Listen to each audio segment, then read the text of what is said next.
Hello, hello, hello. Good to be back. Finally back.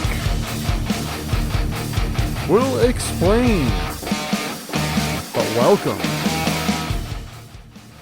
Hello, everybody. Welcome to Courtesy Call, the podcast where I rant about politics, world affairs, and societal issues. I am your host, Scott Perry. It is Sunday, July 25th, 2021. And we are back. Or I'm back after another break from the show. That'll be the second break of the show thus far. And I'd like to apologize about that. As you know, I think it was like about a few weeks ago I took another break due to some unfortunate circumstances. This was pretty much the same thing. I know I've been kind of a little vague about reasons and kind of just announcing that we're going to take a break and not really thoroughly explaining why. I think that for those dedicated listeners out there deserve to know why, because, you know, you look forward to a new episode and then all of a sudden it's just, oh, we're going to wait another week, or we're going to hold off another week. We're going to wait 2 more weeks, you know. I'm trying really hard not to do that. And trying really hard to stay consistent here. But I think it's fair to explain to you what's going on. All right. So, as some of you may know, I'm a very busy guy. Okay, I have a lot going on. I'm an athlete. I play hockey. I'm training for hockey, training for the season this fall. Also, I run a 8-race road race series called the Capital Area Race Series, also known as CARS. So I got that going on. I also do work in sports. I work for the federal government, and I do some things with finances on the side here and there and whatnot. So I'm a very busy guy, and plus I travel and go to different places and attend different events and go to sporting events and such and whatnot. So I'm a very busy guy, and the thing is, okay, when I first signed up for the Capital Area Race Series, I had a plan to work around it and be able to produce these episodes while still able to participate in these events. But it turns out that my schedule and other affairs have increased. My hours have increased in other places, which has produced less time for me to be able to do a show sufficiently. So, I mean, I could have time to do maybe a quarter or maybe half an episode, but I'd rather do the full Monty, do the full episode rather than just do it in quarters or segments, or just do portions of it. So I decided to say, you know what, if I can't do the full episode, then I'm just going to postpone it until a time I can do a full episode, and ends up being a week later, because that's just how my schedule plays out. So, I have a lot going on, and some things have changed, in the last month and a half or so, where I'm pressed for time. Part of it is the Capital Area Race Series, and part of it is just other commitments that I have going on. So I apologize to all you faithful listeners. I'm so sorry. I'm really going to try to not do it as much. And I did say the first time we postponed an episode, I did apologize and said I was going to try to not do it again. And I did it again. So I kind of broke my oath, and I apologize about that. But I will be honest and frank and to the point with you. We will end up having to postpone another episode again, probably two times, at least 2 more times, maybe 3 more times. I know that next week's episode, I'm going to announce right now, is probably going to have to be postponed to the week after. So instead of the 18th, it coming out on the 18th, excuse me, no, not next week. It's this week of the 17th. Excuse me, I misspoke. The 17th and 18th. So August 18th, that episode is going to actually be available August 25th. So if my scheduling is correct. So I'll keep you guys, up to date on it as things develop, and keep you guys posted as things progress. So hang in there. One more episode at least, or maybe 2 more episodes being postponed, and it's coming up in the next 2 weeks, I think. So I'll let you guys know. Anyway, also I'll let you know that special guests, a lot of people ask me about special guests on the show. I will be getting some special guests. There will be some people coming either here in studio or phoning in future episodes to talk about a certain topic that I choose. Probably the last two topics, like the societal topics of my choice, will probably be when I welcome guests. There'll be some hot topics and headlines that I'll probably want to get some maybe government officials' opinions on and whatnot. I don't know. We'll see. But yeah, I will be bringing in special guests onto the show soon in the near future. I'm hoping. Keep my fingers crossed. Trying to, again, schedule, balance a lot of things, and, try to work out availability and such and stuff like that. So I'll keep you posted as things happen with that as well. So, all right. Speaking of headlines. So let's get into the headlines, shall we? Let's talk about some headlines that are literally about out of this world. Of course, I am talking about the race to space with these billionaires. All right, so we all know about Richard Branson and the Virgin Galactic, taking its space flight, technically a space flight, but some experts are saying no. Some experts are saying that he technically did not go to space. As space expert and astrophysicist Neil deGrasse Tyson claimed that he did not break the necessary layers of the exosphere to officially call it being in space. He was in a suborbital flight, so he was kind of under the exosphere, above the stratosphere. Now, for those who have taken astronomy, even part meteorology, know what I'm talking about. It's the two thin, fine layers, the last two layers of the atmosphere. You get like you have the stratosphere, and then you have the exosphere. So in between the stratosphere and the exosphere is that thin, like it's like that tissue that barely gets through. And that's what Neil deGrasse Tyson said that, where Bryson was and where he traveled to. So either way, it's an accomplishment. They experience weightlessness, which you can get zero gravity at the upper stratosphere if you're far up enough. And it was to raise money for Virgin Galactic. It was a good business model. Now he's able to create a business model with it and sell tickets to bring people up to space. I think right now Virgin Galactic or Virgin Enterprises is actually hosting a raffle. You can buy a raffle ticket for $10 on Virgin Enterprises website and enter yourself to win a chance to go to space.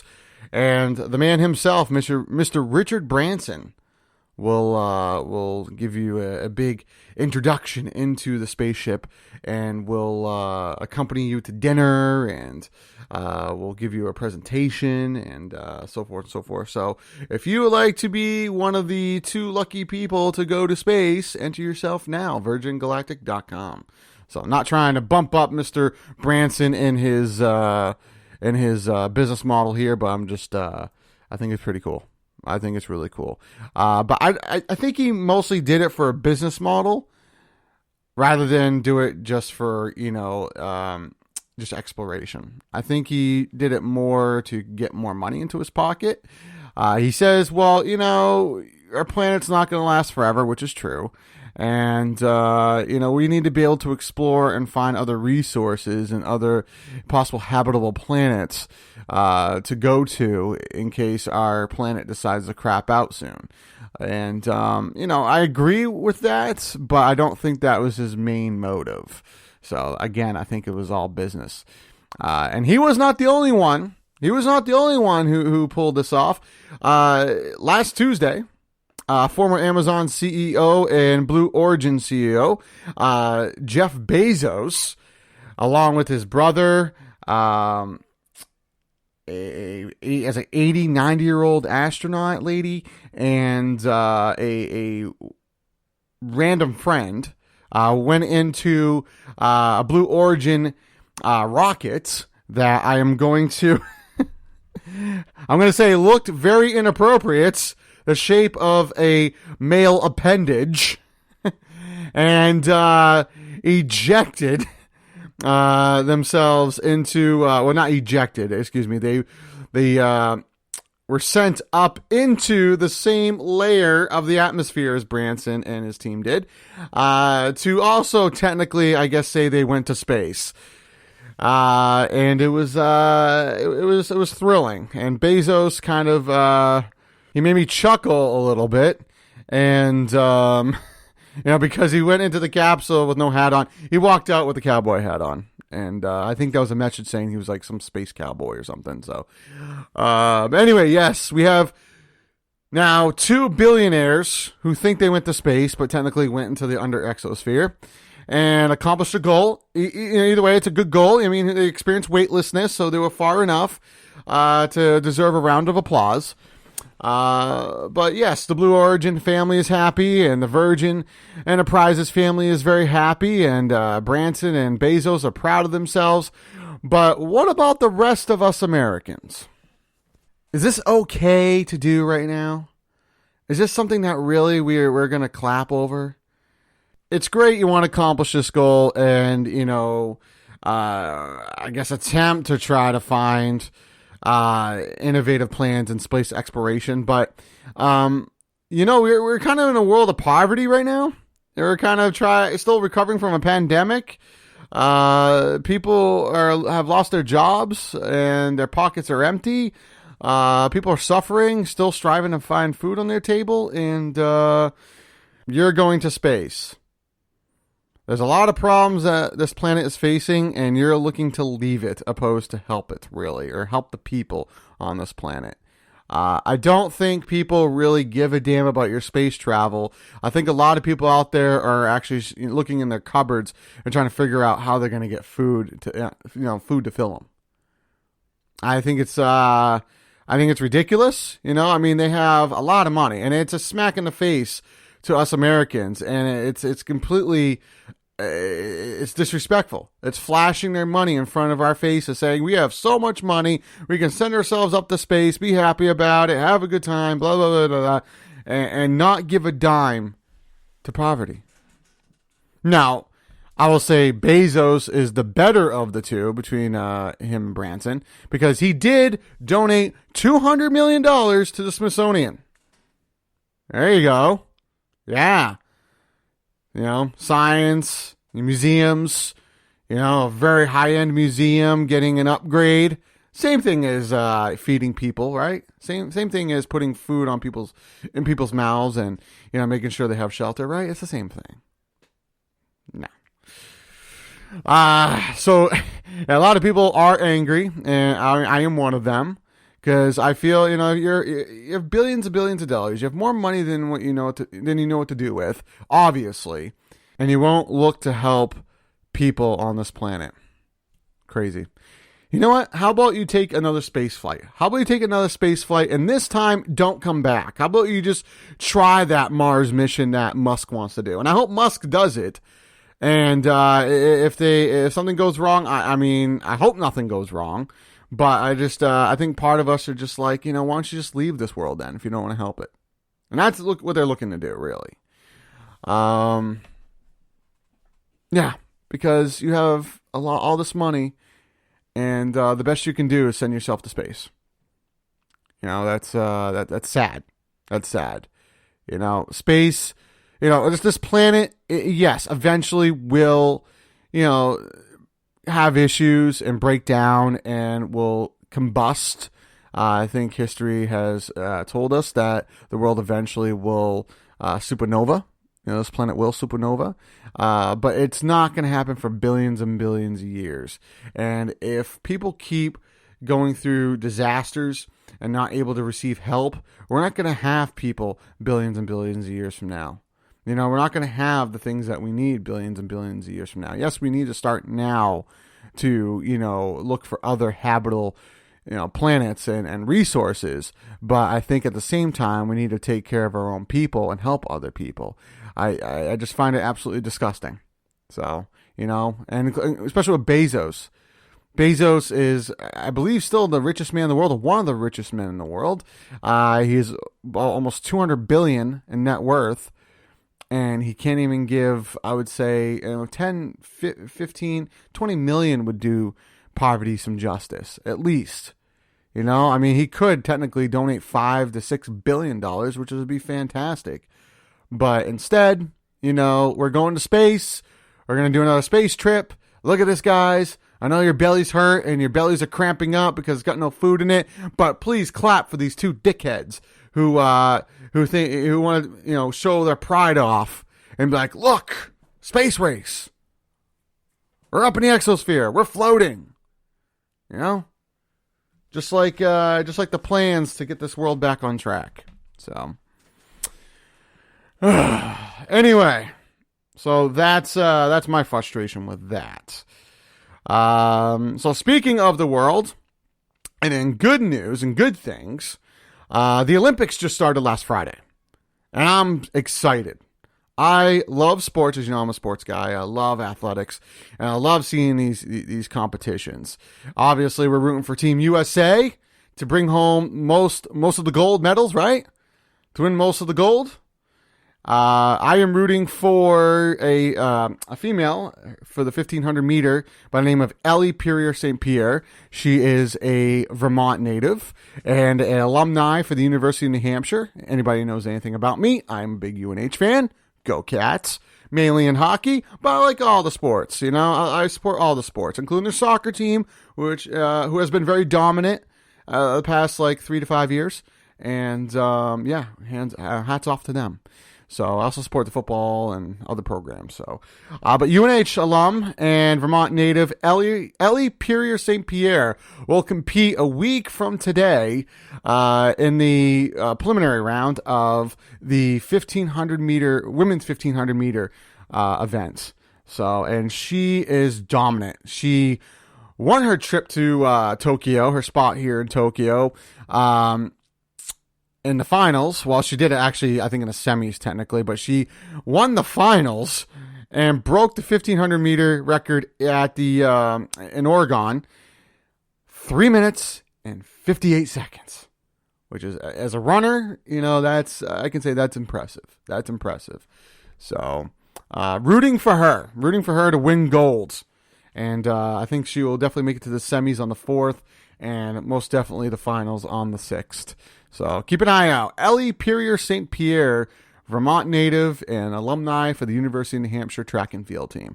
So rooting for her. Also, was it Ryan Krauser? The guy who did the record-breaking shot put throw. 76 feet. Anybody who's held a shot put ball, it's like 16 pounds. Launching 16 pounds from like your neck or your upper neck. 76 feet. That's outrageous. That's unbelievable. So I'm rooting for him as well to bring home gold. Of course, we're all rooting for the poster person for the Olympics. Of course, gymnast herself, Simone Biles. Hoping Simone Biles brings back gold again and makes this country proud. I'm sure she will. But yes, the Olympics have started, and they'll go on from now until I believe August 8th. I believe the 8th is the last day. So about 10 days, roughly, of a little over 10 days of Olympic Games. So if you guys are rooting for anybody, let me know on our Facebook or Twitter, which is facebook.com/courtesy call podcast, or Twitter, which is @courtesycall4u. That's the @ symbol, courtesy call, the number 4, and an uppercase letter U. And let me know who you're rooting for in the Olympics. So, I'm also looking at archery too. Seems like a weird sport to pay attention to, but my lady's family, her cousin, actually is a really good archer, and she is actually competing under the United States. I think Team USA, not for the Olympics, but I think just a national team within the states. And I think her goal might be to go to the Olympics. So I'm seeing what the competition is. So we'll see. We'll see. All right. Well, we're going to take a quick commercial break, the first commercial break of the episode. When we come back, I'm going to share something shocking I found out about our wonderful President Biden. And some news I found out recently, in hopes that it's not true. So I'll also talk about workers walking out in the middle of their shifts at their place of work, mainly restaurant workers, but it's happening everywhere. and I'll address and express my frustration with that. Also, updates on COVID-19 and the vaccinations, as well as, of course, later the Headhunt segment and 2 topics of my choice. So, a lot more to come here on Courtesy Call. Come on down to the Hop Knot at 1000 Elm Street, Manchester's premier craft beer and gourmet pretzel bar. Tell us more, Trudy. We make our dough fresh every day. We make a variety of styles of pretzels and serve craft beer, cocktails, and a few bottles of wine. We do the traditional pretzel, and we have multiple flavors for that. We also do stuffed pretzels, pretzel sandwiches, free dessert pretzels, and pretzel knots. The Hop Knot in the Brady Sullivan Plaza at 1000 Elm Street. Morning. Can I have a coffee, please? We can do better than that. How about an acorn spiced latte? No, thanks. What about a nitro charcoal brew with dry ice? Oh, no. The charcoal purifies the soul. Just a regular coffee is fine. Thank you. Okay. Let's talk milks. We got okra milk, we have sloth milk, and then we have fresh unicorn milk. Only $12 extra. Isn't that right, Caliber? Whoa. I'll just do half and half. And my coffee? Okay, but first, Fomart.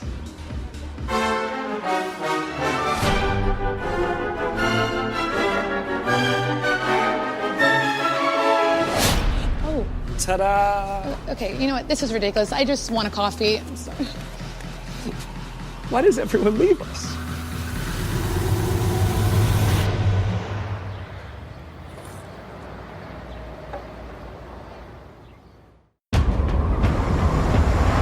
Subarus are made for winter with symmetrical full-time all-wheel drive, so you can help your friend when they break down in the middle of nowhere. Kelley Blue Book's most trusted brand. That's a Subaru. Every morning I thought I had to make a choice. Do I use a toothpaste that whitens my teeth or one that's good for my teeth? Now I don't have to choose. My dentist told me about Crest Whitening Therapy, so I tried it. From Crest 3D White comes Whitening Therapy. It's our best whitening technology. Plus, it has a fortifying formula to protect your enamel. Now I get a whiter smile and healthy teeth all in one. The 3D White collection from Crest. Healthy, beautiful smiles for life. Good morning, Mr. Sun. Good morning, Blair. Ooh, I'm gonna grow big and strong. Yes, you are. I'm gonna get this place all clean. I'll give you a hand. And I'm gonna put Lisa on crutches. Wait, what? Said she's gonna need crutches. She fell pretty hard. You might want to clean that up, girl. Excuse us. When owning a small business gets real, Progressive helps protect what you built with customizable coverage. And I'm gonna... Donnie, no. Hey, Dad. Hey, son. No, Dad, it's a video call. You gotta move the phone in front of you, like it's a mirror, Dad, you know. Okay. How's that? Is that how you hold a mirror? Power E-Trade gives you an award-winning mobile app with powerful, easy-to-use tools and interactive charts to give you an edge, 24/7 support when you need it the most, plus $0 commissions for online U.S.-listed stocks. Don't get mad. Get E-Trade and start trading today. Oh, just one.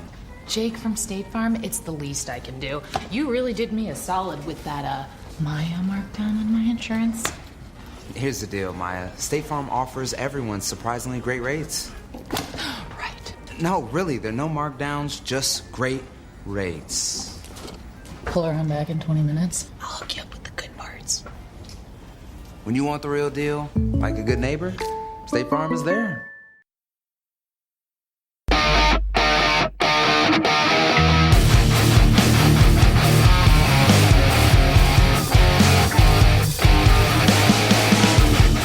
Welcome back, everyone, to Courtesy Call Podcast here on IPMNation.com. Before the break, I kind of went into, the whole space race that recently just happened between Richard Branson and, Virgin Mobile CEO, President CEO Richard Branson, and former Amazon President and CEO Jeff Bezos. And how the past couple weeks they both went to space, but I was very furious that they did not, that they chose to go to space rather than help out the world's issue of poverty. and chose not to give a dime to poverty. But I gave kudos to Bezos for donating $200 million to the Smithsonian, which I'm pretty sure the Smithsonian appreciate to have a nice upgrade for those looking to go to D.C. in the next year or two. You can check that out and appreciate the nice upgrade. But when you do go to D.C. and you do go to the Smithsonian and you see all these great upgrades that they're going to get because of Bezos' generous donation, just think, wow, this must feed a lot of people, right? A lot of people are starving right now, but who cares? Because we got a fabulous, amazing-looking museum. Now, why feed people when you can have great-looking museums, right? Unbelievable. I also talked about the Olympics. I'm happy about the Olympics. Speaking of the world, I'm happy that we have a UNH alumni in the Olympics this year. Yes, I'm rooting for Ellie Perrier St. Pierre, who is a UNH track and field alum and is a native of the neighboring state of Vermont. So I'm rooting for her to bring back the gold in the 1500 meter, along with the rest of our American athletes, including Ryan Krauser, who is the shot put phenom, and I'm hoping he brings back gold, especially since he broke the record by launching a shot put ball 76 feet. Yeah, push 16 pounds, 76 feet. That's outrageous. So yeah, I'm rooting for Team USA to bring back the gold. If you have any questions or comments about anything discussed on this episode or previous episodes, feel free to hit us up on both our Facebook and Twitter. Our Facebook being facebook.com/courtesy call podcast. And our Twitter is @courtesy call for you. That's the @ symbol, courtesy call, the number 4, and a letter U. Uppercase letter U. So, all right. So now, for those who listen to previous episodes, know what's next. It is time to give local businesses a plug, to give them a shout out and help them out since they probably have suffered from the effects of the pandemic financially. So, without further ado, here we go. Moe's Italian Subs, making the original since 1959, with locations all over the Granite State, including one in Dover, one in Portsmouth, and one here in Concord, New Hampshire. I recommend trying the original. It's my favorite. I get original. I get it with tomatoes, seasoned oil, a little bit of hots. You can't beat it. It's the best. D Designs. For those looking to get artwork done for either their website or business logo, feel free to contact Danielle Festa-Keefe at dgraphicsnh.com. That's dgraphicsnh.com. Danielle Festa-Keefe is not only a wonderful graphic art designer, but she's a very talented painter as well. And she wants you to check out her artwork from the comfort of your own home, as she has developed a VR, a virtual reality art gallery, on both her Facebook and her website. So if you go on dgraphics.com or if you go on Danielle Festa-Keefe's Facebook page, you can find the link on there. All of her virtual reality art gallery, all of her paintings have been submitted into the program, and you can walk through these VR rooms. It's very realistic. I feel like, I checked it out a little bit, and I felt like I was actually in an art gallery, walking room to room and checking out her wonderful pieces of art. So that is Danielle Festa-Keefe, and her business is D Graphics, and you can contact her by dgraphicsnh.com and get some good piece of work from her. Crawlspace Audio. Speaking of projects, Crawlspace Audio, if you are looking to do any audio projects such as podcasts, or if you are a musician looking to record your work, please reach out to Dave Swillam at 603-275-2020. That is 603-275-2020. The Cake Fairy Bakery, located at 110 Old Londonderry Turnpike Road in Hooksett, New Hampshire. They have wonderful baked goods such as pies, cakes, cannolis, dessert logs, and they also have other baked novelties as well. But my favorite item, and I believe their best item, is their eclairs. The eclairs are phenomenal. They're very large size eclairs. They're filled with custard, nice and rich custard that's not too sweet. It's nice. It's got a nice flavor to it. And the same with the cream on top. The chocolate cream, it's like fudge morsel-like. And very dense, and has some weight to it. It's definitely what you would look for in a good eclair. You want a good eclair? Yeah, this is the place to go. That is the Cake Fairy Bakery, located at 110 Old Londonderry Turnpike Road in Hooksett, New Hampshire. So hit them up. Speaking of baked goods and speaking of bakeries, Clem's Bakery, located at 29 Indian Rock Road in Windham, New Hampshire. They also serve wonderful baked goods such as pies, cannolis, cakes, dessert logs, and eclairs. But I believe what they're best known for is their donuts. Their donuts are amazing, and if you're a donut aficionado, you're going to love this place. They serve all the traditional kinds, such as honey glazed, old-fashioned, chocolate frosted, strawberry frosted, jelly, and of course the wonderful Boston cream. But what I feel they're best known for, their best kind of donut, is both their vanilla and chocolate cream. It's a nice, soft, baked, freshly baked yeast shell that's cut in half. And they put this rich but not too sweet, just like the custard at the Cake Fairy. It's not too sweet, but it's nice and rich and flavorful vanilla and chocolate cream in the center. And it's just, I have to pace myself. I have to have some strong discipline heading into that place because it is hard not to buy at least 3, if not more, of those donuts. So again, that is Clem's Bakery. That's KLEMMS Bakery, located at 29 Indian Rock Road in Windham, New Hampshire. So hit these businesses up, give them the business, literally, and help them refinance from the impact blow of COVID and the pandemic, and help support them. Support your local businesses. So okay, so time to get back into hot topics here.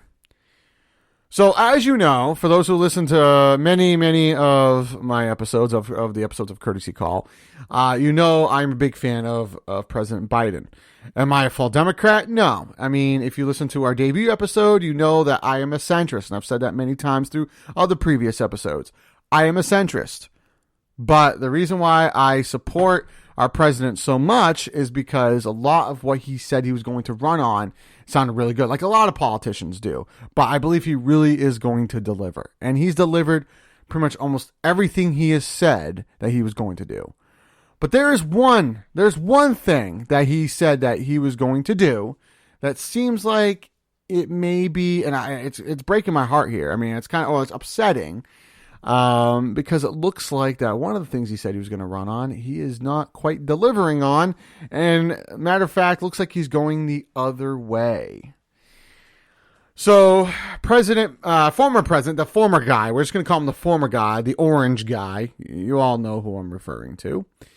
He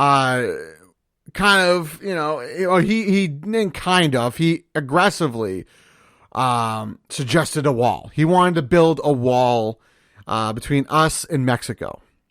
Between the U.S. and Mexico, he wanted to build a wall. And he actually went underway of doing it during the last year or so of his presidency. He actually got the contracts filled out and actually started building the wall. Now, only a portion of it has been built.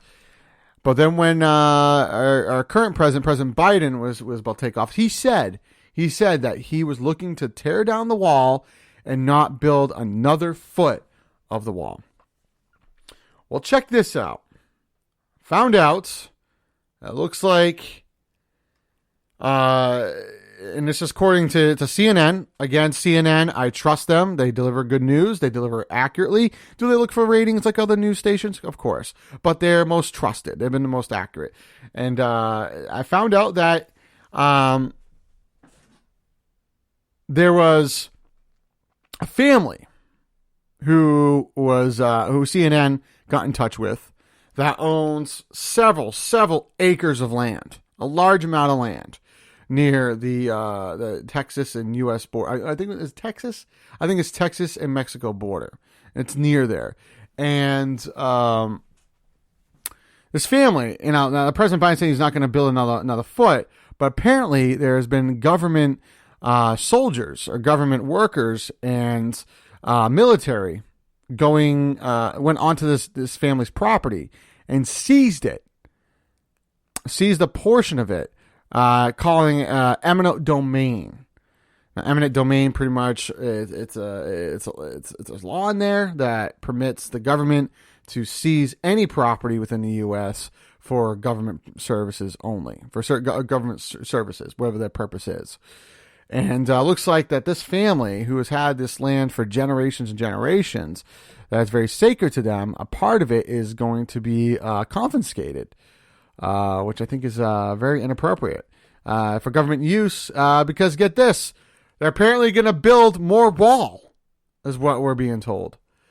They're going to build more wall, to kind of block off the U.S. and Mexico, and they're going to seize this family's property to do it, which I think is ridiculous. According to CNN, U.S. Customs and Border Protection is apparently terminating 2 border wall contracts in the Laredo sector that cover approximately 31 miles. The Department of Homeland Security announced this last Friday. And one of the first actions in office, President Joe Biden ordered a pause on wall construction and called for a review of projects and funds. Last Friday's announcement builds on the administration's decision to cancel all contracts for wall construction on the U.S. and Mexico border that used funds originally intended for military missions and functions. This time, targeting projects that fall under DHS funds.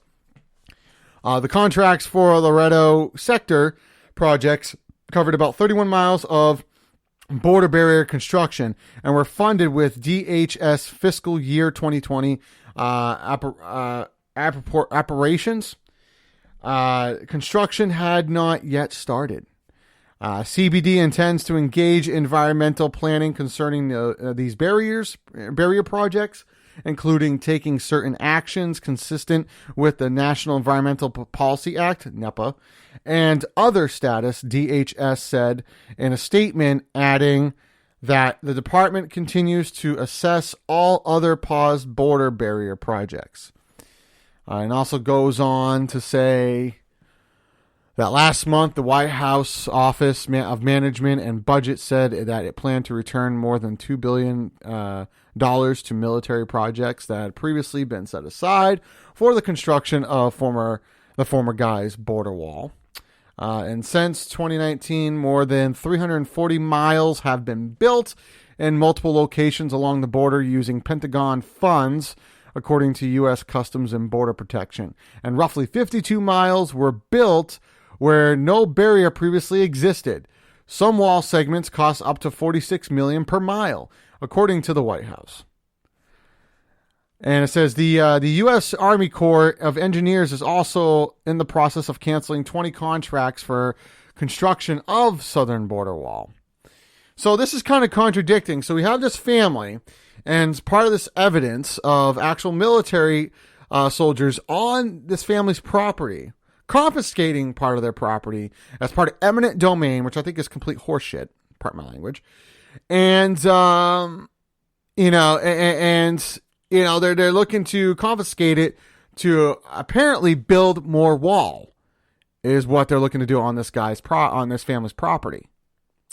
But yet this, according to this piece of information, they're not. They have canceled contracts, and they're not going to be building another foot of wall, and they're declining funds for it as well.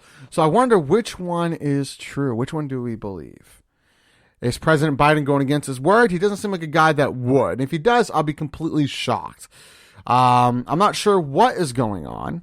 There could be some people within the government that work for the other guy. They're still working for the Biden administration. Biden trusted a lot of former other guys' staff of the other guy. Now, he trusted a lot of them and hired them. And some of them were faithful, but who's to say some of them wouldn't be?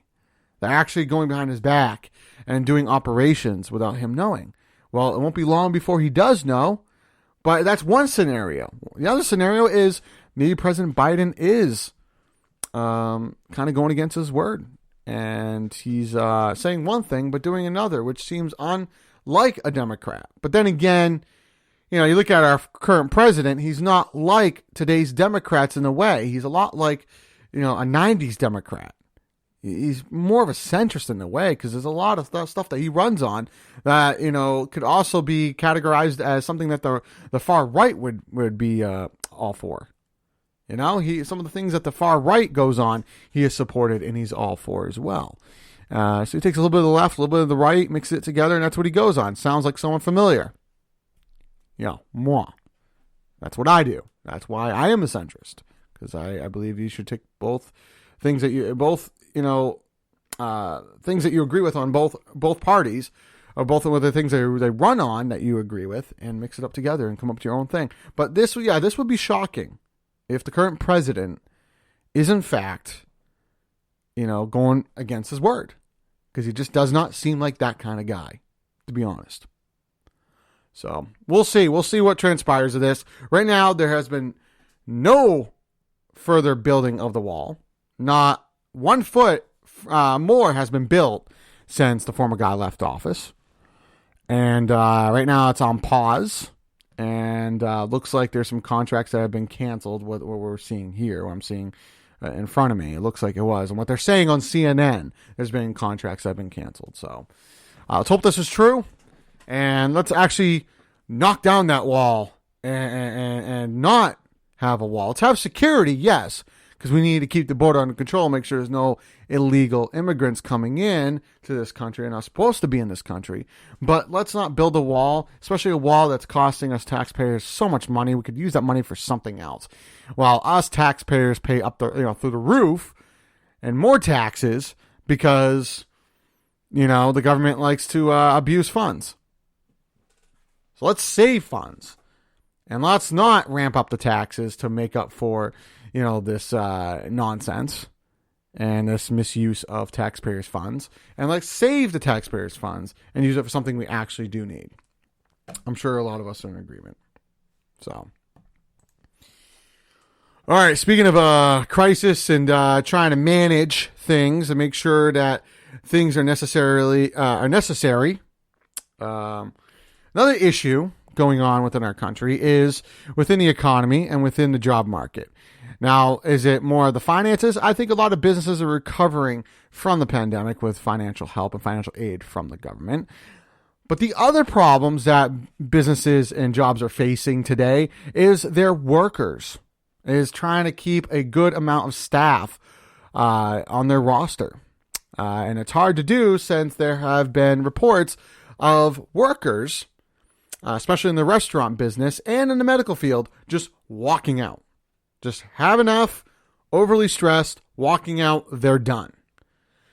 According to, again, CNN, my main trusted news source, according to their website, it says that if you're experiencing slow service from businesses and your product or the product that you ordered is not done sufficiently and to what you have ordered and done correctly, that this is all due to businesses across the United States being understaffed. That's the excuse. And jobs that are already stressful are becoming more difficult. Workers interviewed by CNN Business said they're struggling in short-staffed environment where servers are stepping into other roles as overworked, back-of-the-house type employees. And they quit. And sometimes seeing their tips being deducted as they scramble to keep up with new responsibilities. Fed-up colleagues sometimes quit in the middle of their shifts.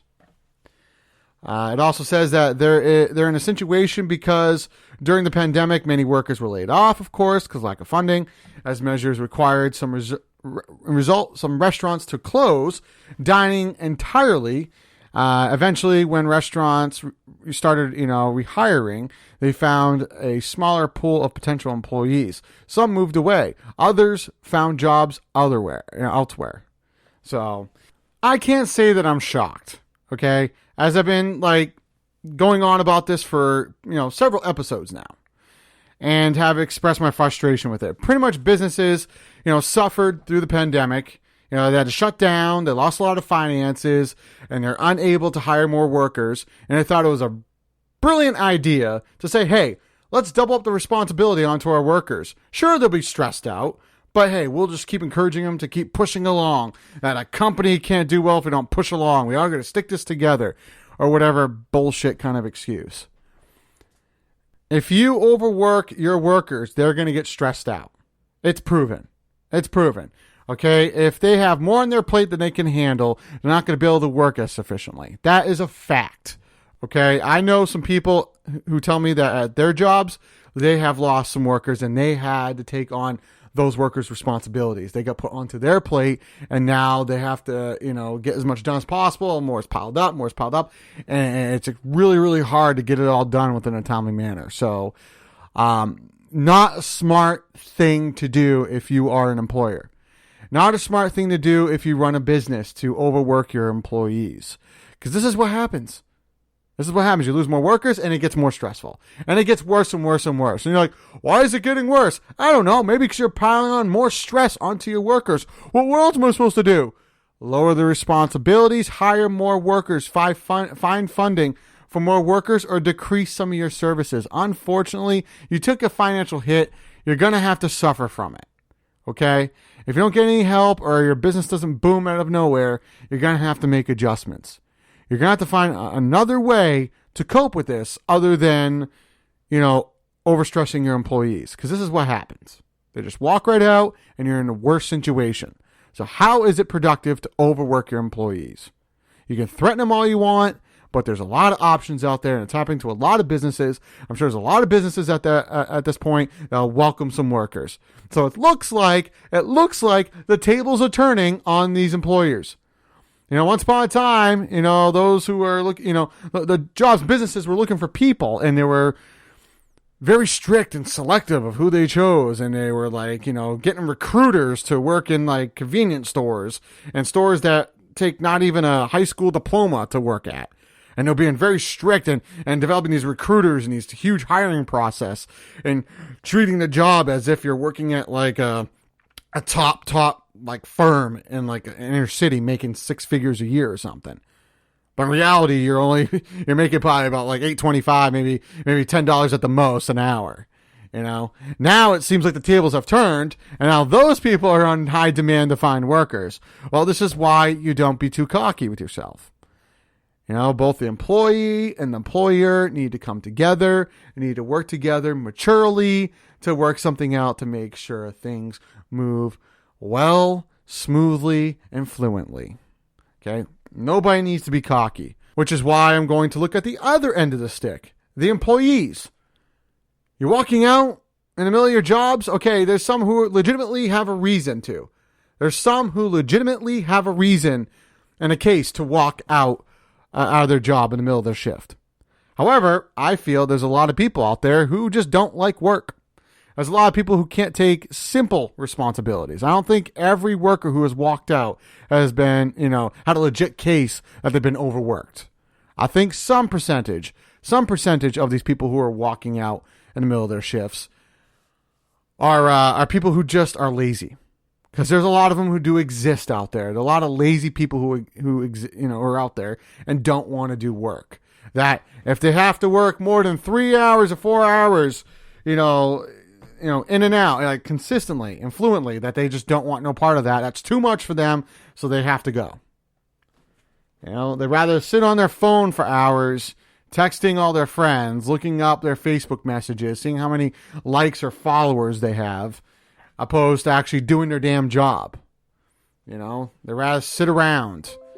If you cannot work and you cannot deliver, services or work sufficiently, fluently at your job and actually earn the paycheck, then, you need to, I don't know what to tell you. You're not going to survive. You're not going to be able to make it in this world.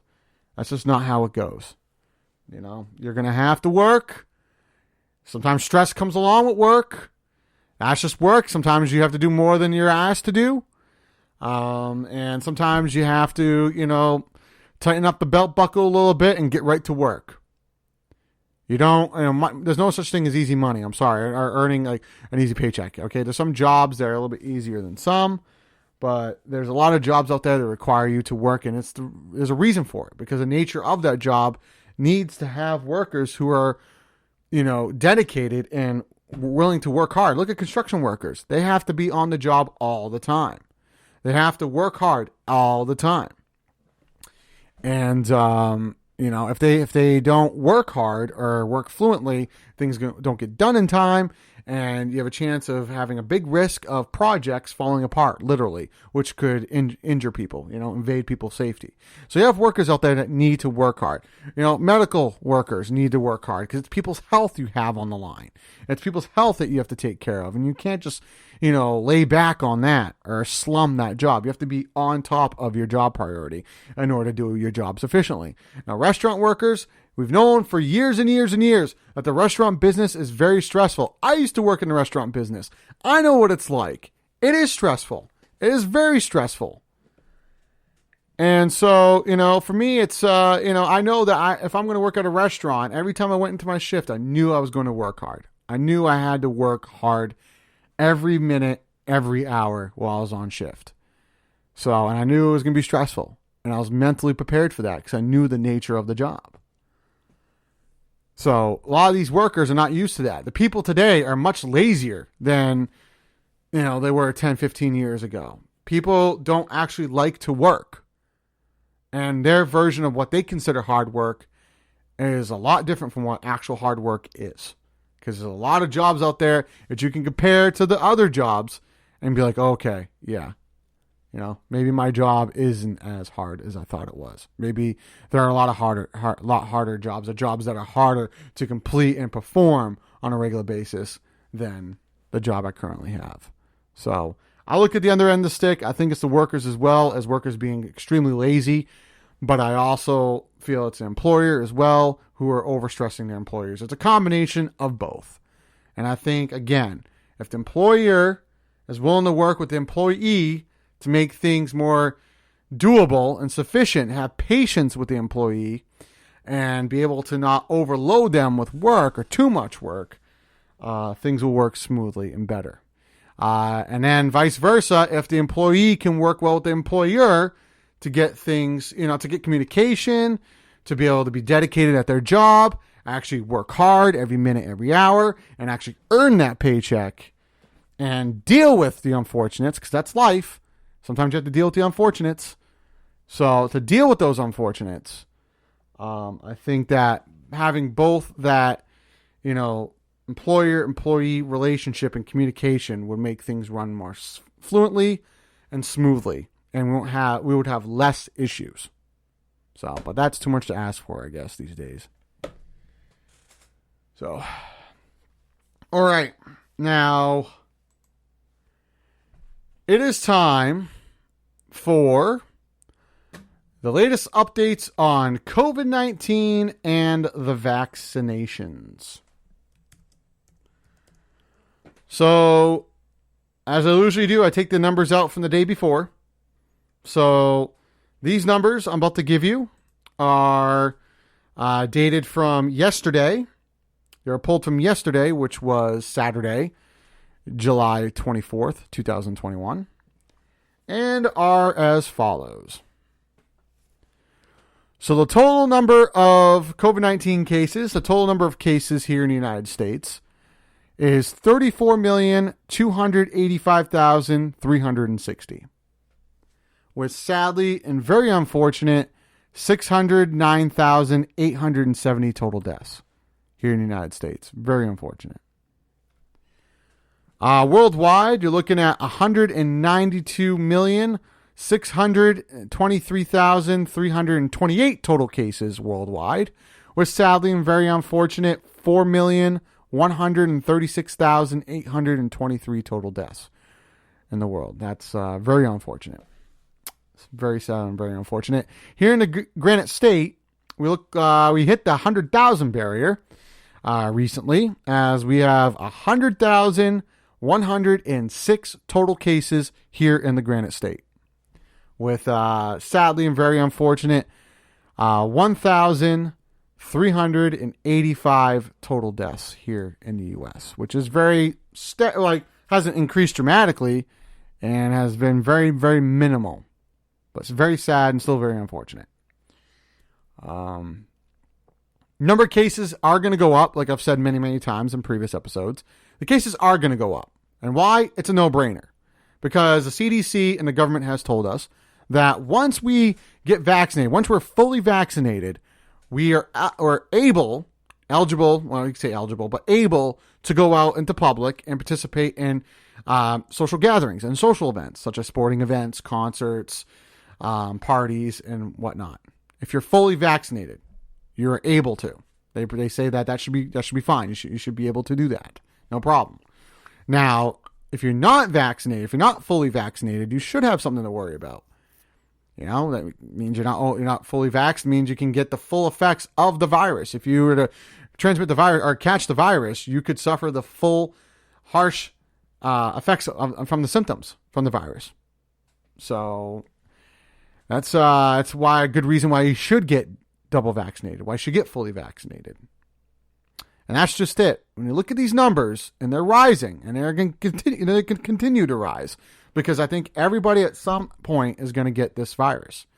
But you got to look at how many people out of these numbers, what percentage of these people are fully vaxxed versus those who are not fully vaccinated. You know, I'm gathering that maybe a large number of these people are fully vaccinated. And some of these people, sadly and unfortunate, some of these people are not fully vaccinated, but still, you know, participate in social gatherings, still hang around parties and concerts and sporting events, and they get the full symptoms and they suffer the full harshness of it. They get hospitalized, and it doesn't look good from there. That's not what we're looking. This is not the direction we need to take. Getting double vaccinated, getting fully vaccinated is the way. Being fully vaccinated is the key to heading to the right direction. Being fully vaccinated protects yourself. It doesn't protect everybody else, you know, who has been vaccinated or unvaccinated. You still can transmit it, but it just protects you from suffering the harsh symptoms from the virus.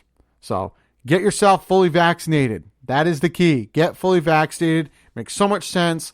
There's a lot of places out there that are requiring people who are fully vaccinated, or are only serving or helping or inquiring people who are fully vaccinated.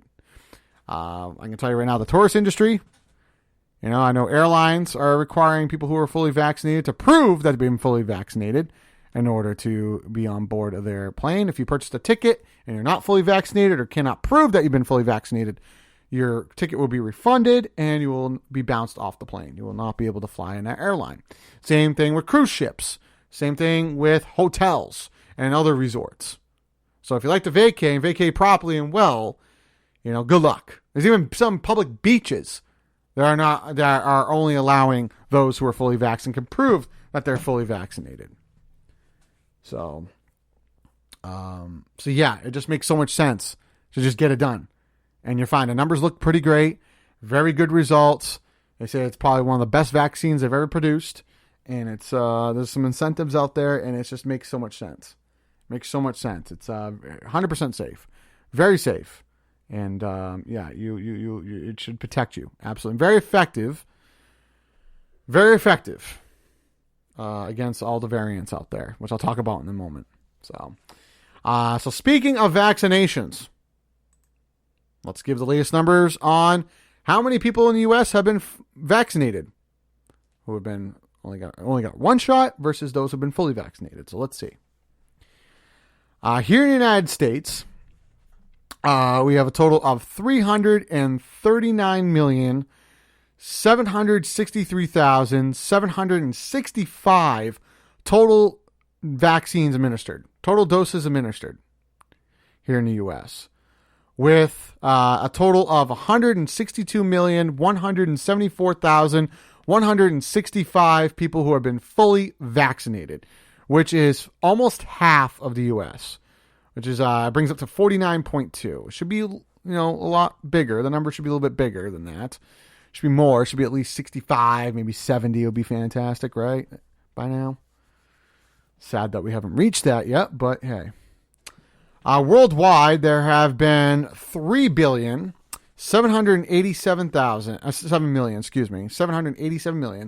26,990. That is 3,787,000,000.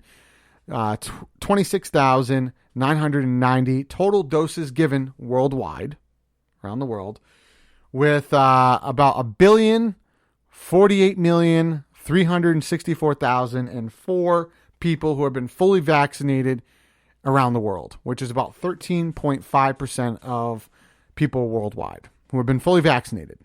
So good job. Bravo. Congratulations. Let's keep that number growing.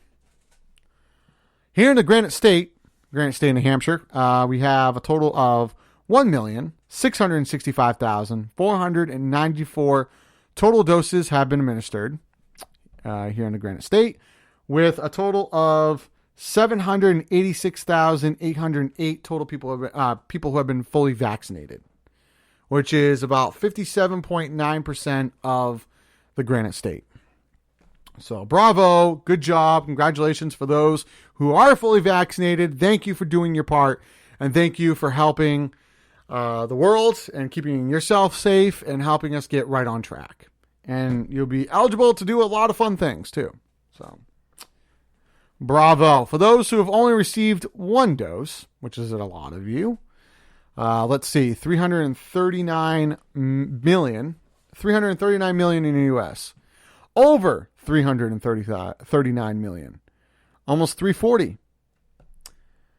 And then you get only 162 million of the 339 million who are fully vaccinated. Yeah, there's still a lot of you. There's like about half of you who are not fully vaccinated. Almost half of you here in the United States have gotten one shot, but you're not getting your second.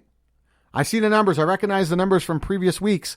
The numbers have been boomed up for total doses, but the fully vaccinated percentage has not changed that much. Only a little bit. So there's still a lot of you. Almost half of the U.S. got one shot and said, screw it, I'm not getting the second, which makes no sense. You've already got the first shot. You just need to get the second. You need one more to be considered fully vaccinated. That's all you need, is one more. And, yeah. So I don't get it. I don't get why you would only get one shot and then choose not to get the other. So get yourself fully vaccinated. Just go back, get yourself your second dose, be fully vaccinated, help out the cause, help head in the right direction, and, even do yourself a favor so you'll be eligible to go do a lot of things. Make it so you're eligible to go out and have fun and enjoy resorts, vacation resorts, and outdoor concerts, and, be able to go to sporting events and beaches and know that you are safe and you are protected through the vaccine. Now, I'll say about the variants. Now, the most powerful one out there right now is the Delta variant. It's a lot more transmissible than both the African variant and the British variant, the other variants out there. The most potent one, the most transmissible, is the Delta variant, and everybody's fearing it. Those who are not fully vaccinated should fear, because this thing packs a huge punch, and the chances of hospitalization are pretty great if you're not fully vaxxed. But it has been said, and good news, it has been proven, and experts are saying that if you're fully vaccinated, the vaccines do well against the Delta variant. They measure up well against it and will protect you from the Delta variant. So it's another reason to get double vaccinated. There's a lot of people out there who are, I see there's all these stories that this person lost a loved one, or this loved one's in the hospital, this person isn't feeling good, or suffering this and suffering that, and they refuse the vaccine. They refuse to be vaccinated, and they get the virus and bad things. It doesn't go well from that point on, and they end up being hospitalized. Not okay. When all you had to do was get yourself fully vaccinated. So, especially, like I said, you want to go out there to enjoy all the recreational activities out there and all the fun stuff. But a lot of places that are hosting the fun stuff are not allowing people who are not fully vaccinated. They're only allowing people who are fully vaccinated to participate or be guests, or only allowing them to do these things. So, I know for me, I want to be able to do fun stuff and be able to enjoy things. I travel a lot. I do a lot of things. And I feel confident in doing them, knowing that I'm safe because I'm fully vaccinated, and I'm protected from it. So, or from, from the, if I get it, it'll be, it'll get the protection from it. So anyway, yeah. So do it. Do it up. And, because we all like to do fun stuff. We all like to do fun stuff and know that we're safe doing it. I know that I'll be going to New York City next month to enjoy a few things. So, and I want to be able to walk around and know that I'm safe. So you should do the same. All right, enough of that. So there's your update on COVID-19 and the vaccinations. So we're going to take another quick commercial break. When we come back, it's the Headhunt segment and two topics of my choice, the two societal topics of my choice. So don't go anywhere. Still more to come here on Courtesy Call.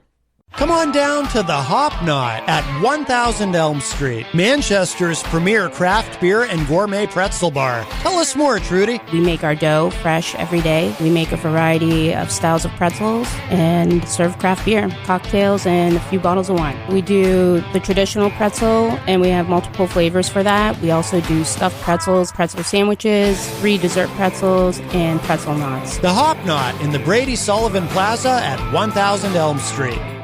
Coming in to get a deal that includes existing customers. He'd probably buy Maple. We'll give him an even 6 foot. It's Fisker! Wait. Did I just hear existing customers can get a deal? Yep, at AT&T, new and existing customers get our best deal on all smartphones. That's pretty great. You think it looks 6 foot? I sure do. Kind of. It's not complicated. Only AT&T gives new and existing customers the same great deals on all smartphones. Get up to $800 off our latest 5G smartphones. Oh my, with Chase Freedom Unlimited, I earn all this cash back? Oh, I gotta tell everyone. Hey Rita, you can earn 3% on dining, including takeout. Bon appetit. Hey Kim, you earn 5% on travel purchase through Chase. Way ahead of you. Hey Neil, you can earn 3% at drugstores. Buddy, I'm right here. Why are you yelling? Because that's what I do. You're always earning with 5% cash back on travel purchase through Chase. 3% at drugstores, 3% on dining, including takeout, and 1.5% on everything else you buy. Chase, make more of what's yours. Tasha, did you know Geico could save you hundreds on car insurance and a whole lot more? So what are you waiting for? Hip-hop group tag team to help you plan dessert? French vanilla, rocky road, chocolate, peanut butter cookie dough. Scoop this, scoop this, scoop this, scoop this, scoop shakalaka, shakalaka, shakalaka, shaka, scoop shakalaka, shakalaka, shakalaka. Geico. Switch today and see all the ways you could save. Building a better bank starts with looking at something old and saying, really? So Capital One is building something completely new. Capital One Cafes. Inviting places with people here to help you, not sell you. And savings and checking accounts with no fees or minimums, because that's how it should be. You can open one from right here or anywhere in 5 minutes. Seriously, 5 minutes. This is Banking Reimagined. What's in your wallet? The greatest stories don't have to end. If we do this, we're gonna do it our own way. They can expand, evolve, connect each generation to the next. The stories continue. Only on Disney Plus.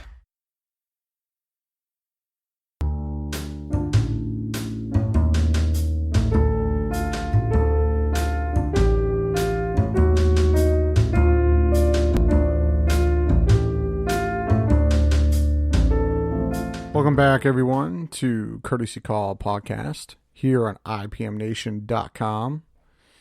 Before we took a break, I went into some headlines, some hot topics out there. One of them being our wonderful President Biden putting a pause on building of the wall. and canceling contracts with building the wall.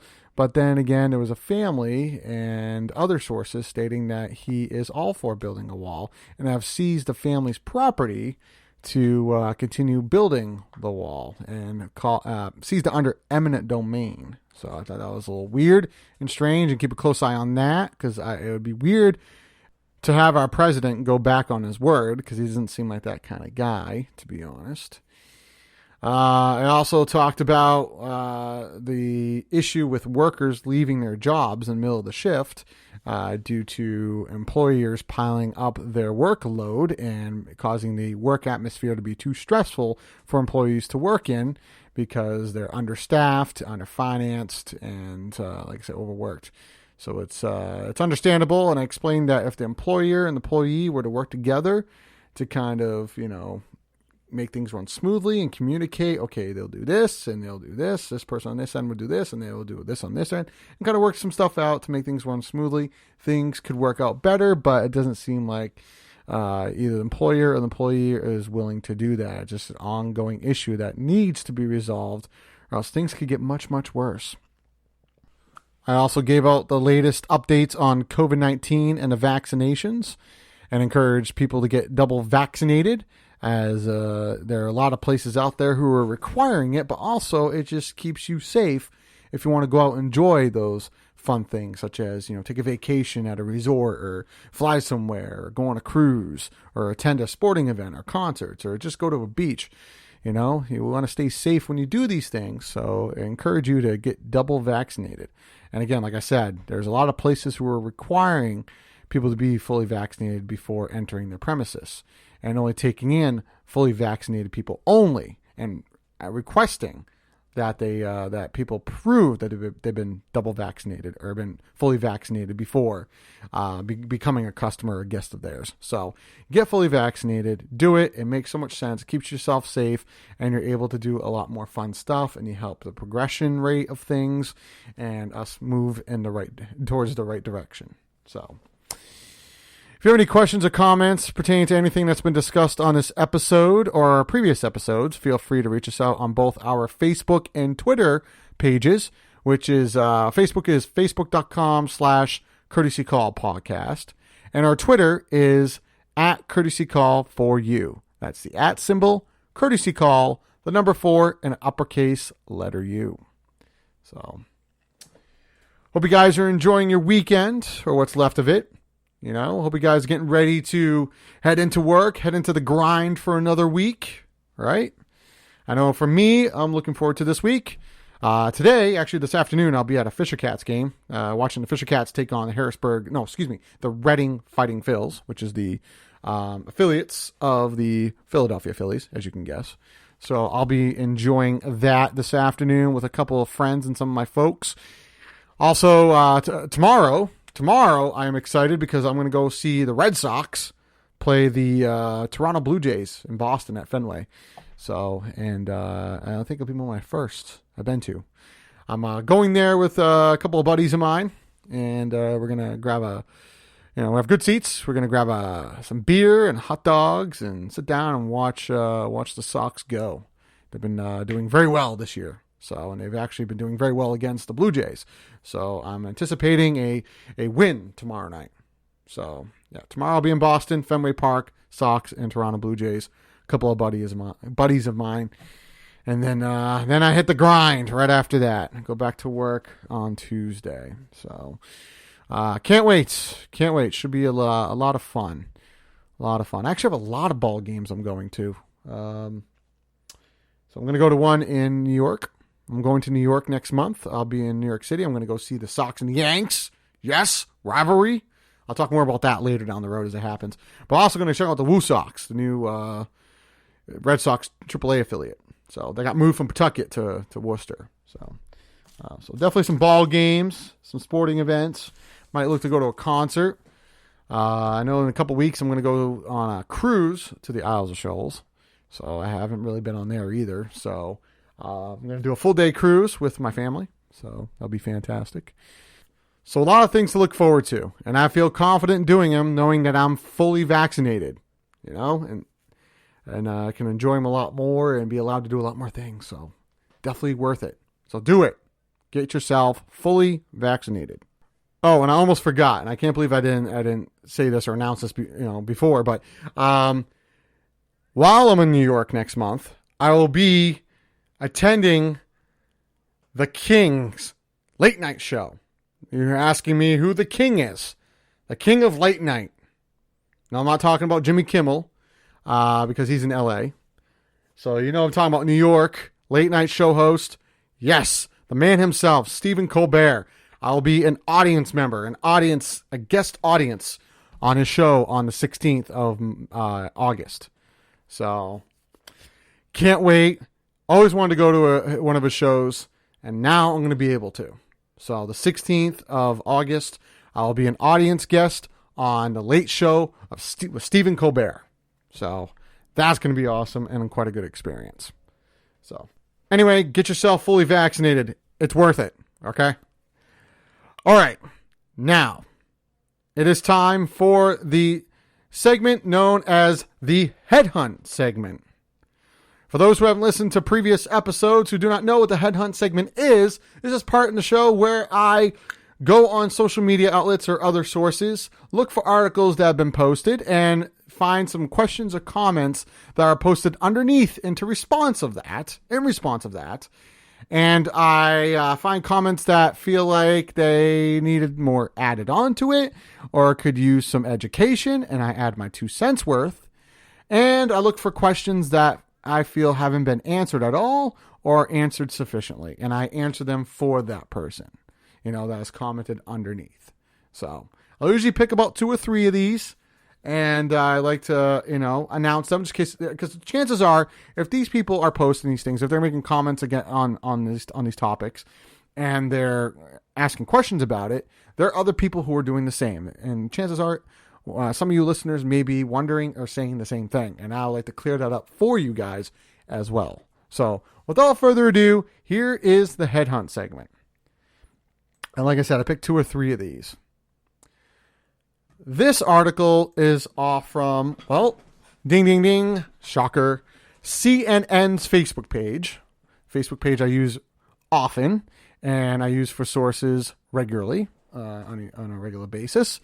And I consider them I consider them my most trusted news source. Okay. Can they bend a little bit? Yes.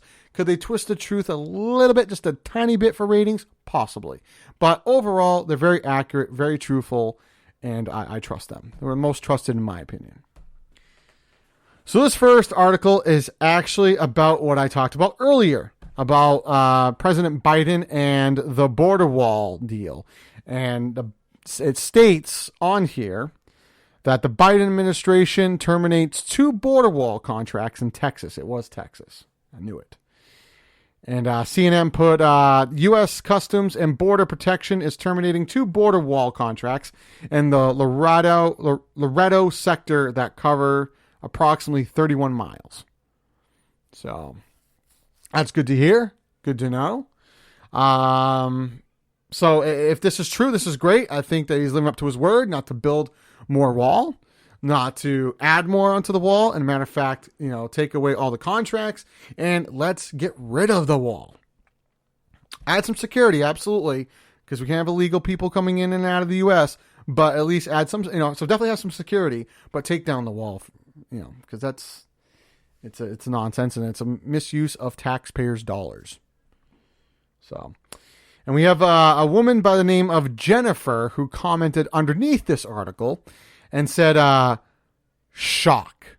Oh, wait a minute. This isn't a shocker. He's done nothing but cancel most of the jobs the former admins created. Well, Jennifer, I am going to add a comment to that because I think that's kind of an asinine comment. If you ask me, kind of not a sufficient comment. But anyway, so I take it that you're not in support of our wonderful president. I take it you're probably a supporter of the former guy. And yes, he is taking away jobs of people who want to misuse our taxpayers' dollars. Someone who was in office who shouldn't have done this in the first place, who was highly prejudiced. If you ask me, this wall is very prejudiced. Yes, it adds security to our wall, to make sure there's no illegal immigrants that come in and out. But to build a full-on wall, this is just ridiculous. It's very prejudiced. And he was just an awful person. He shouldn't have created this project in the first place. So whoever had the job of building the wall, I'm sorry. You were doing a bad job. You were doing a job that was not necessary. That was inappropriate.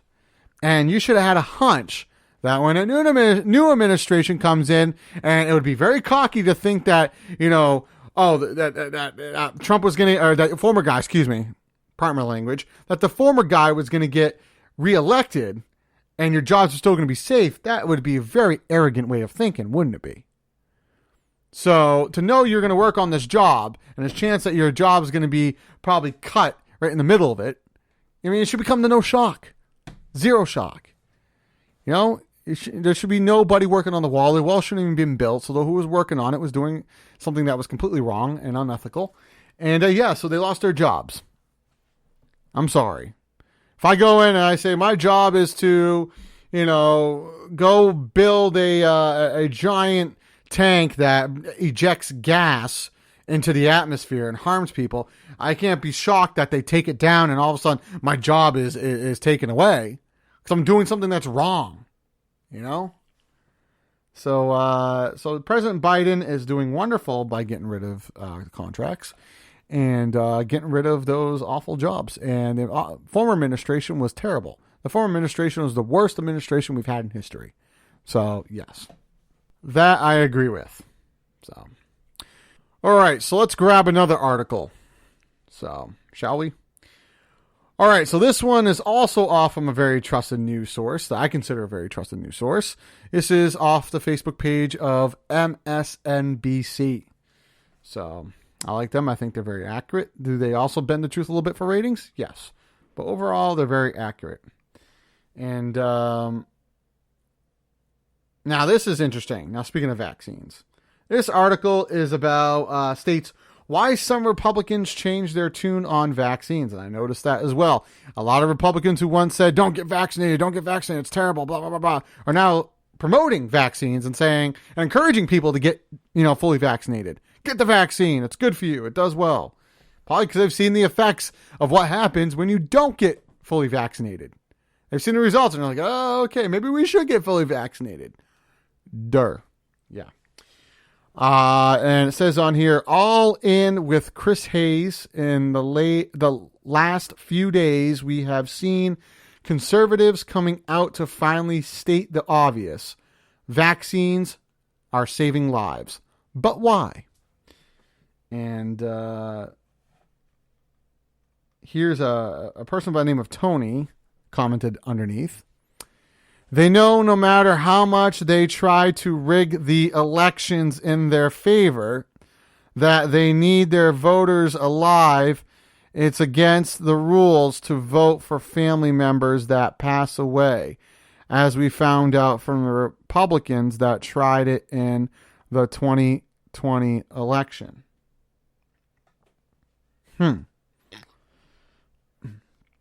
So I guess the person is okay. So this person is saying that, they're probably getting vaccinated because they need to have their voters still alive to vote for them. And that's true. Everybody needs to stay alive. Everybody needs to be safe. So everybody needs to get fully vaccinated, right? And I don't want to bring this to an election issue, okay? Even if it is tied to an election issue, it shouldn't be. Safety should only be about staying safe. That's it. Just say this, it shouldn't be about elections. I don't want to say, oh, this was rigged, this wasn't rigged. People getting vaccinated because of rigged elections. That's malarkey. That's a bunch of BS. I think that people are doing it because it just makes sense. It's the right thing to do. It's the most common sense thing to do right now. So, and I shouldn't tie to any elections. It's just about being safe and heading in the right direction, right? Staying safe, heading in the right direction.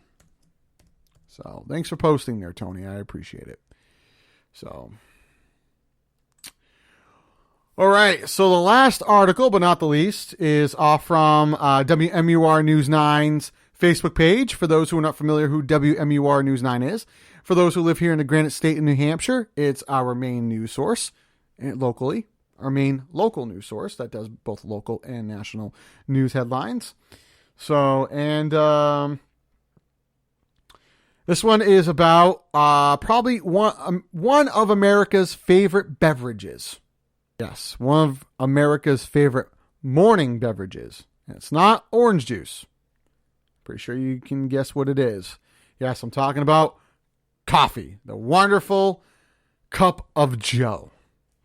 It's about coffee. And it says the world's largest coffee producer is Brazil.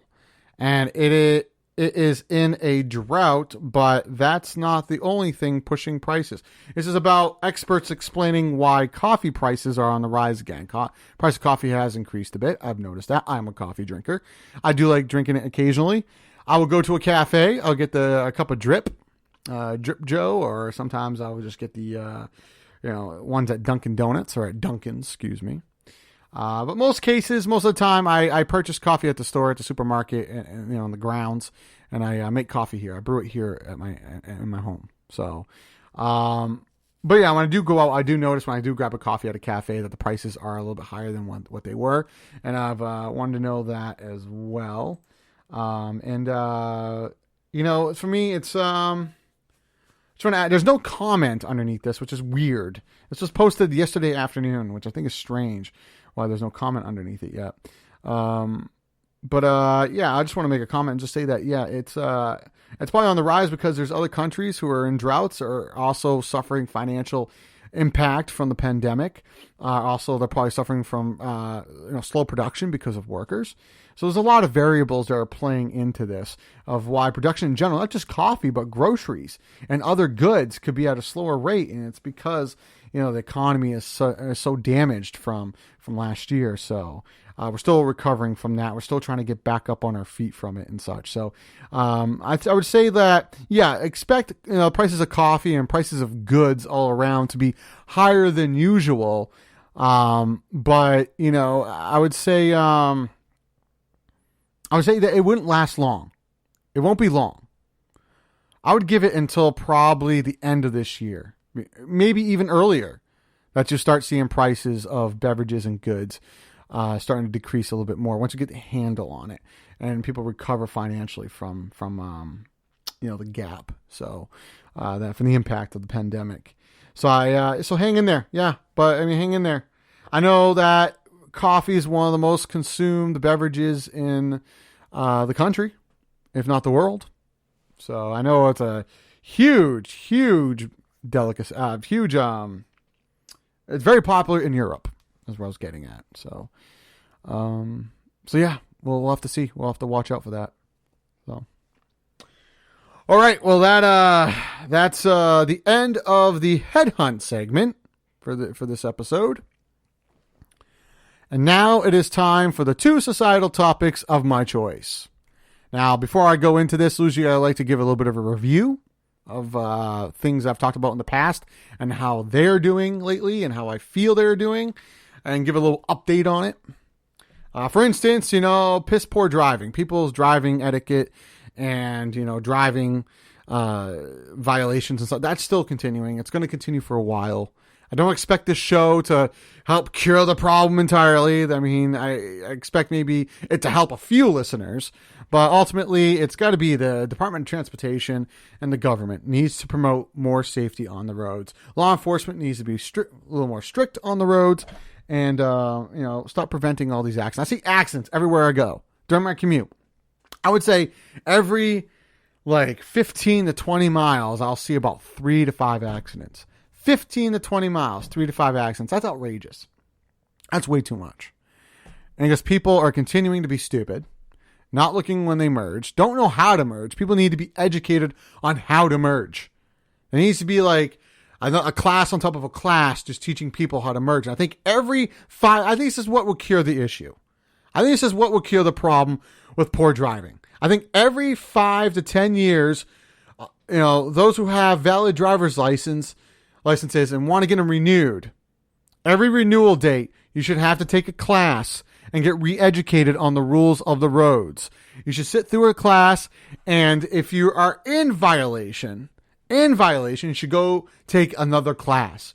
And not only should you get your license revoked, but you should go through driver's ed school. Not just go through the DMV and, read a book and then take their test on their kiosk or their computers. No, you should have to and be forced to sit through at least a 6-week class if you violate your if you violated your driver's etiquette or any driving laws. If you violated any driving laws, you should be forced to sit in class for a 6-week class, being taught like how to drive again, the rules of the road, the laws of the road, and why it is important to be safe while on the road. I think that's what we should do. And now we'll make it so if you violate any laws or any safety precautions on the road and you're pulled over and caught, knowing that you would have to sit through a 6-week class and you would have to pay for it out of your pocket, I think that would make people think twice, maybe even 3 times before doing something stupid on the road. And I think safety invasions on the road would be less. And I think there'll be less accidents. So that's just my proposal. Will it work? I don't know. So piss poor driving. And the other thing I want to bring up is poor customer service. Now, to employers, I get it, okay? You're stressed out right now because you're being overworked because, you're probably low staff. But there's some places who have sufficient amount of staff that are still not doing a good job. They're still stressing out way too easily and not doing a very good job. I understand that if a customer, okay, if you work in a restaurant business or a store of any sort, grocery store or supermarket, abuse should never be tolerated. A customer should never abuse you, never insult you verbally or physically, okay? I believe that, customers should respect whoever works at a store or people that make their food or people who work at a restaurant. They should have some level of respect. Absolutely. Then again, on the other end of the stick, does not mean it gives you full permission to screw up someone's order, to give poor customer service. The customer overall is right.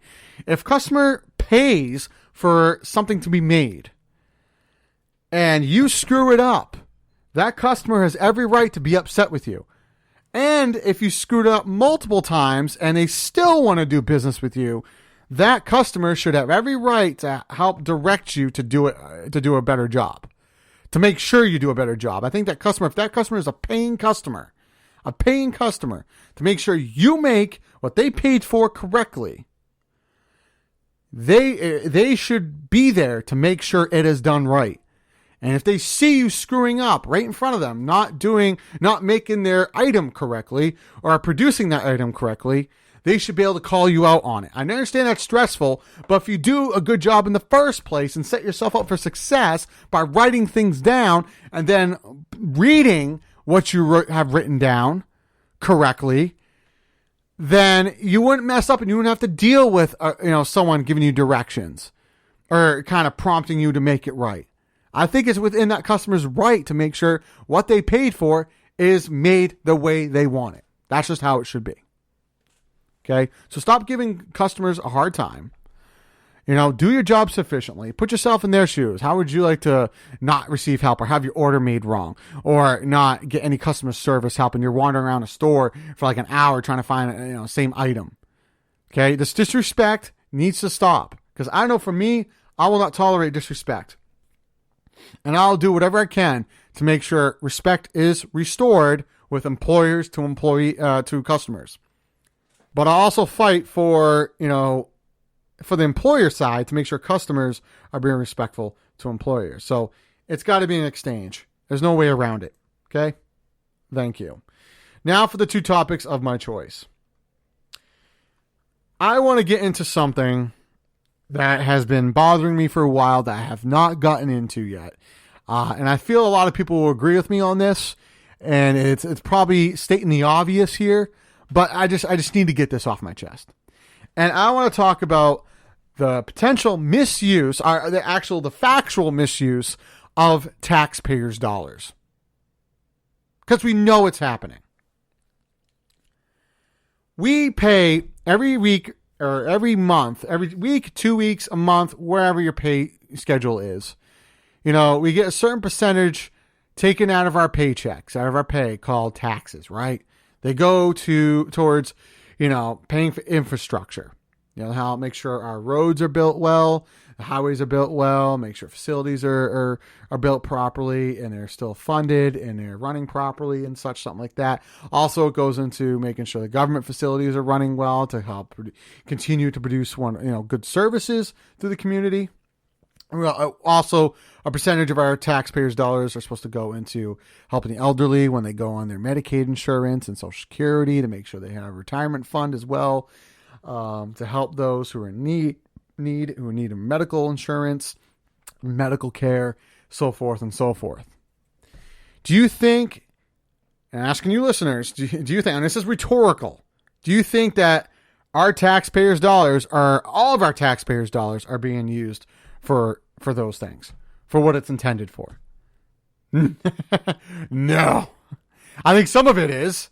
I think there's a percentage that does get used for that, but I don't think the right amount. I don't think the amount that's being used for that is a sufficient amount. I don't think that our taxpayers' dollars, the right amount is being spent. Okay. I think there's a portion of it that is being abused. Absolutely. Now, I know I'm not the only one. I know I'm not alone. I know that, I see during my commutes, all these detours and all these detour signs that people doing, construction workers doing construction and construction companies, repairing the roads and repairing highways and such. And I understand it's hard work. Okay. I've done a little bit of that. I've experienced some of that before. And I've seen what it entails. And I imagine it is a lot of work. But I do see during my commutes, when I pass through a construction site, a lot of workers just standing around, right? Standing around. I understand you're probably like waiting for tar to dry, or waiting for some cement to dry, or waiting for, directions on what to do next. But, standing around eats up more money of our taxpayers' dollars. We don't pay workers to just stand around. Now, not every construction project that I've seen has been that way. I've seen workers actually work hard, and they're working, and they get it done within a timely manner. I mean, you see something that's like fixing like a sidewalk, or like helping repair like guardrails, or helping add like another piece to a road. Stuff that you think should take less than a week, right? I see people I see construction crews. I've noticed construction crews in the past, construction companies finishing the job within less than a week. However, I have picked up and noticed a lot of construction being done on the roads here in Concord, in my hometown, Concord, New Hampshire, taking forever. Like they're just repairing some sidewalks, and it takes like almost a month for them to finish like a couple of sidewalks, which I can't help but to assume that they're sandbagging. They're taking forever. They're milking the clock and milking our taxpayers' dollars because of a thing called a union. They want to have a union. Now, I agree with the union to protect yourselves from employers and being mistreated by employers. I don't agree with the union to mistreat taxpayers' money and to milk a job. Okay? I think it's such horse crap. I see a lot of workers just standing around, and jobs that should take only a couple of days, they're still out there like weeks later, still doing the same thing. And I'm going on the same road because it's the same route I usually take, certain places. And I'm like, they're still on this? Really? They're still on this? And it's ridiculous. So we know that construction crews and companies are sandbagging jobs out there to misuse our taxpayers' dollars. Now let's look at the government, what they're doing about health insurance. Probably not using that quite sufficiently either, are they? No. They're also milking the job. They're probably putting a lot of it in their pockets, considering that I looked at the rates of how much some funding goes into Medicaid and Medicare. I think the numbers lie, considering that I see what's actually in there by getting some paperwork from the state and seeing what is being said. through articles in the media, and the numbers don't add up. Okay, there's not even, I believe the percentage, there's a good chunk of the percentage of taxpayers' dollars that are not going to Medicaid or Medicare. A lot of them are going to campaign reforms, going to tax breaks, going into corporate buyouts and bailouts, and a lot of things that are clear, sheer abuse of our money. So, and I mean, I'm kind of like, a part of me doesn't want to pay taxes anymore, even though we legally have to. I think that we should fight this. I think there should be a major protest, major fight against paying some taxes, because, you know, or having like a different agency run it that could be a lot more ethical about it, because it's just wrong. Just wrong. You misuse our funds, you don't deserve to have money. You don't deserve to have money. Okay? So that's kind of the thing that bugs me, is I just noticed looking at the numbers, you know, what the state has provided and what's been said through the media, it just doesn't add up. It seems like that a lot of the money is being pocketed for a lot of very unethical and illegal things. So that just kind of drives me nuts. And do you think that taxpayers' dollars or some of the medical insurances go into good, affordable health care? Heck no. Heck no. Our healthcare system is a joke. It's a complete joke. It's getting a little bit better, but overall, it's a joke. Okay? You go in to see the doctor. They barely give you tests because it costs so much money. And they just look at you and say, oh, you look fine. So you are fine. And then send you on your way. Or pretty much you go into the doctor's office and you tell them what's wrong with you. They call you a liar and they send you back home. You know, they do the bare minimum in hospitals and doctors' offices because they're not getting paid much, because the money is not being put into their funds to pay them. The money is going into the pockets of these fat cats that need to be thrown behind bars, that don't need money. They already have enough, and they've already abused funds. They don't need any more money. So let's stop that steal. Let's stop the abuse of taxpayers' dollars, and let's actually respect our funding, respect our citizens, and respect the taxpayers' budget. So the second and last topic of the episode is something I've had an issue with for quite some time now, especially now since the Olympics have just started and more sports teams are about to start their season, especially in the sport of hockey in the next couple months. And something that needs to be addressed and needs to stop. I am talking about those who feel the need to disrespect our country during the national anthem, during sporting events, and kneeling in front of the American flag during the national anthem. That I'm getting pretty sick of. That I'm getting sick and tired of. You got to respect the American flag regardless. I don't care what's going on in this country that you disagree with or what's happening. The flag is the flag. It's a symbol of what our country has sacrificed. Kneeling in front of the American flag, regardless if you agree with how things are going and how things were back in the 17 and 1800s, it's just wrong. It's just wrong. I hope all of you people who kneel during the national anthem know that the flag represents freedom, battle, sacrifice, and honor. And if you are against that, then you either have your morals in a bunch or just confused and mixed up on what your morals are. I mean, you're just a confused, mixed up person. Or you have a lot of issues to resolve with your own self.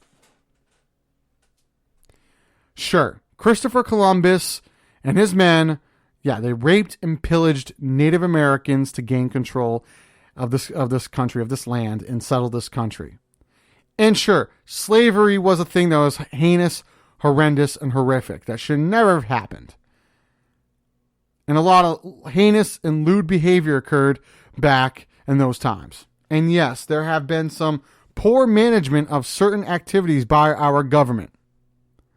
But the flag represents those who made the ultimate sacrifice to protect our country and make sure we will have the privileges we have today. You know, whenever we want to go out to a sporting event, a sporting event still can happen, still can occur. So how ironic.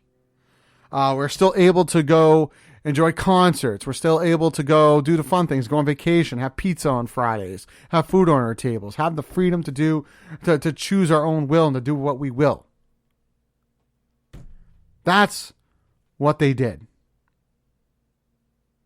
Those who fought in the Revolutionary War, Civil War, Vietnam War, World War I, and World War II, and those who were overseas during the to battle terrorism.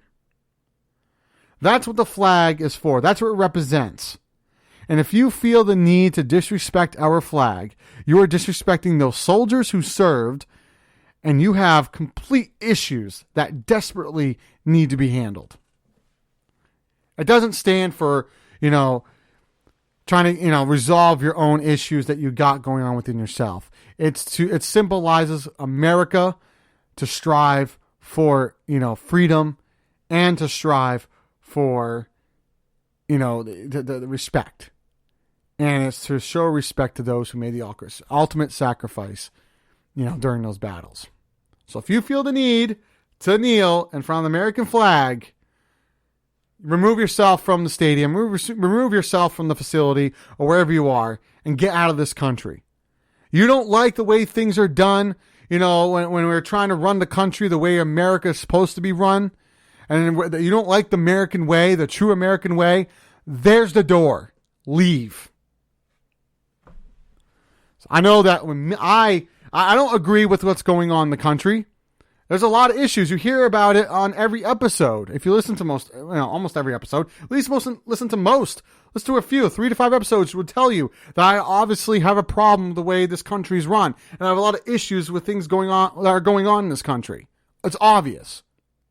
But I still will respect the flag. I still stand up for the national anthem. Every sporting event I go to, every concert I've gone to, every function I've gone to, where we had to stand up and, show respect to the flag by, stating the Pledge of Allegiance or, appreciating the national anthem. I'll be doing that today. Today, when I'm at the Fisher Cats game, I will be, standing up for the national anthem. And I'll be yelling at those who kneel. And I'll do the exact same thing tomorrow night in Boston when I go see the Red Sox take on the Toronto Blue Jays. When I see someone kneeling, I will say something. But I'll be standing up for the Pledge of Allegiance, for the national anthem, and respecting our country. Thank you. All right, well, that is the end of the episode. That's right, we have reached the end of the episode. I want to thank IPMNation.com's president and CEO, Matt Connarton, for giving us the spot. And, of course, all you listeners for tuning in. Be sure to tune in to next week's episode, episode 27, where I'll go into more affairs that our wonderful president is doing within our government. I will share more developments on the race to space between the billionaires and more developments within today's headlines within the next couple weeks.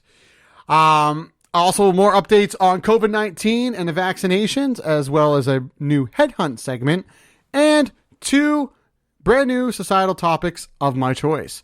That is episode 27, which will air next week, August 1st, 2021. Will be available for download at 10 a.m.